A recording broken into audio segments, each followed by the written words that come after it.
Alice, have you decided whether you want to move in with us? I've told you many times, but I have no intention of living with you. But are you sure that you're not going to regret your decision? Yes, I'm sure I'm not going to change my mind about this. You're sure? How many times are you going to ask me that? Melanie is getting married. Oh, really? Good for her. Congratulations. Melanie's fiancé is still young, and he doesn't make much money. Well, I figured as much. Melanie's still young too. And I think the two of them will be living with us. I see. Isn't that good news for you? I'm sure you're thrilled about this. So now there's no need for you to ask us to move in with you. I just want to make sure that you don't regret your decision later, though. Were you even listening to what I said up until this point? Don't you understand that Sean wants to live with us? You're the only thing holding him back. I also miss not having him around the house. Won't you reconsider? Don't you feel bad for keeping Sean from me? What do you want me to say? Sean and I decided together that he'd be moving out of your house when we got married. You're a mother now. You should know how I feel. How can you not sympathize with me here? We told you that Sean would be moving out. You were okay with our decision before. What changed? Also, I don't intend on quitting my job. I love my job. Our home is close to where both Sean and I work. If we move to your place, it will take us over an hour to get to work. It just doesn't make any sense. That is not the point.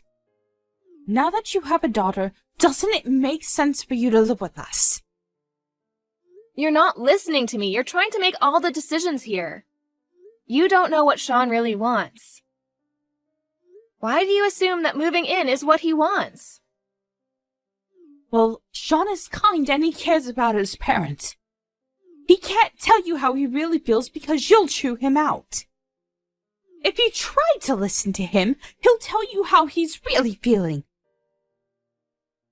Well, how about you take this up directly with Sean then? You told Melanie that Sean married the wrong person. Instead of complaining to Melanie about me, why don't you let Sean know how you really feel about me?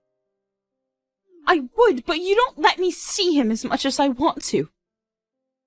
If you say yes to living together, everything will work out for the better, I assure you. And if you're going to continue working, you could use help from us in raising your child. There's a daycare at my workplace, so I don't need your help. Why are we even having this conversation right now? Melanie and her fiancé are moving in with you, so what's the problem? That is our son. I want Sean to take care of us if anything should happen to us as we get older. Melanie's fiancé needs to do the same for his family, so I can't expect them to look after us. That's why it's so important to us that your family move in with us. You should stop being so selfish and think about what's important for this family. You're part of this family now, so you should follow our rules. I haven't complained until now, but it's about time that you prioritize our needs before your own. I really do think that Sean chose the wrong person to marry. I can't rely on Melanie because she's going to be part of a new family soon. If you agree to come live with us, I'll ask Melanie and her fiancé to move out so the house won't be so overcrowded. Isn't that a bit rude? You can't do that to Melanie and her fiancé. Well, Sean is more important to me. I'm only being nice to you because you're married to my son. And if Sean is going to move in with us, I don't even need you to move. I see. I understand how you feel. Do you want me to divorce Sean then? Will that make you happy? Huh? Well, that's what you want, isn't it? I'll divorce Sean for you. You're not making any sense. You just told me that you didn't need me in your family. I'll speak to Sean tonight about the divorce and your wishes for this family. I don't think that he'll want to divorce me, though. He loves me too much. I'll also let Melanie know how you feel about me. Why do we need to involve Melanie? She has nothing to do with this. I'm going to tell her that you're going to kick her out as soon as Sean moves in with you. And that you love Sean more than her. There's no need for you to tell her that. You'll just end up hurting her. What about my feelings? You seem to have no problem hurting me. You're such a bitch. You just want to pull me apart from my family. You are a monster. I just spoke to Melanie. She told me that her father also asked her and her fiancé to move out if Sean was going to move in. She told me that she's not going to move in with you if there's a high chance she'll be kicked out soon after that. What? She can't do that! She already promised us she'd move in! It seems that your husband spoke to her before you did. He told her that Sean and I are moving in with you and that there was no room for her and her fiancé. She was really angry with her father after that. She has no intention of moving in with you anymore. Well, how come Melanie didn't come to me first? Melanie told me that she spoke to her father yesterday. I guess she's angry with you too. That's why she came to me and not you. Did you tell your husband that Sean and I were moving in with you? How could you? I've been telling you that that's not what we want. Well, I figured I could persuade Sean to move in. And I knew that I would have to ask Melanie to move out if Sean was moving here. I didn't think she would move out right away, though. And my husband wasn't supposed to say anything to Melanie. It's because you're being selfish and not thinking about what everyone else in this family wants. I'm sure that your husband became impatient with you and decided to let Melanie know what you were really thinking. Melanie already knows that we have no intention of moving in with you. Well, what about what Sean wants? What if he wants to live here with us? He would want to take care of us when we're too old to take care of ourselves. How can you assume that? You don't know anything. I don't think Sean wants to live with you. To be honest, I'm really annoyed that you keep on pestering us to move in with you. That's all you ever talk about. I'm starting to dread even seeing you face to face out of fear that you'll force us to move in with you. Melanie is also fed up with your behavior. She wants nothing to do with you anymore. As for Sean and I, we don't plan to come to see you for some time. We need a break. Melanie would never say that about me. You're just making things up to hurt me. She may be slightly annoyed, which is why she's siding with you now. But she'll come to her senses. I know she will. You said that Sean was more important to you than her behind her back. She was devastated when she found out. I didn't mean it like that. She misunderstood me. I meant to say that Sean is the older one, and as the older brother, he should be responsible for looking after us. Especially since Melanie is marrying into a new family soon. Melanie knows that you've been nagging us to move in with you. She agreed to move in with you in the first place because she felt sorry for Sean and I. She was just trying to protect us. She was really hurt when she found out that you favored Sean over her. I can totally understand why she would feel that way. What do you mean by that? Did you also tell her that I said her fiancé doesn't earn enough money? I didn't say anything to Melanie. She probably found out through her father. She wasn't trying to move in with you to save money. She was just being a good daughter. She was willing to look after you if Sean and I couldn't. She's your daughter. You should have known that Melanie would do something nice like this. She has a kind heart. I didn't mean to hurt Melanie's feelings. I really did want her to move in with us.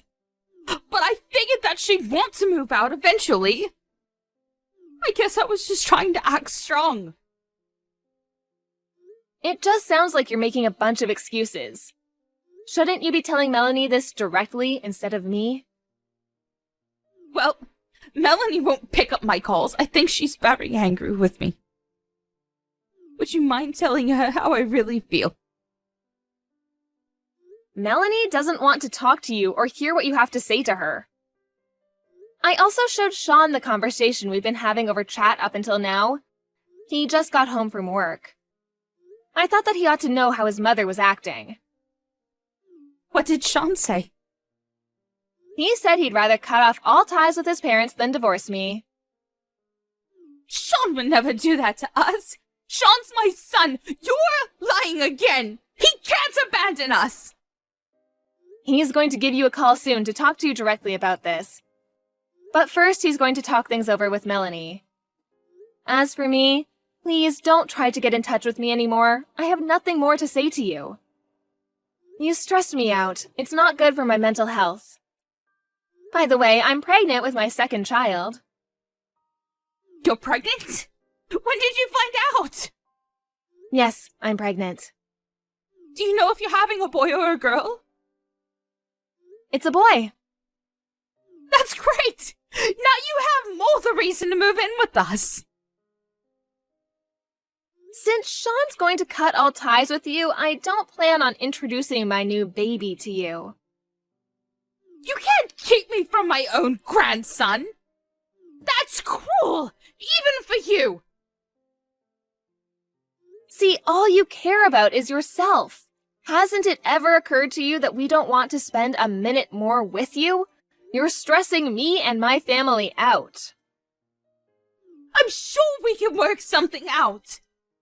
We can come up with a plan that makes everyone happy. Could you please persuade Sean and Melanie not to be so mad at me? It's all a big misunderstanding. You can't take back the mean things you said about everyone. You're a grown-up. You, of all people, should know that. You treated me like an outsider, and you backstabbed your own daughter. You're a terrible person. I'm so sorry. I see how wrong that was now. Please forgive me.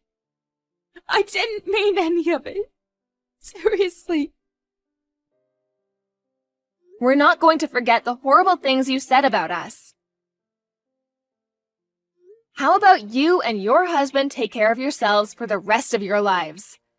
Don't expect to be seeing your grandchildren anytime soon.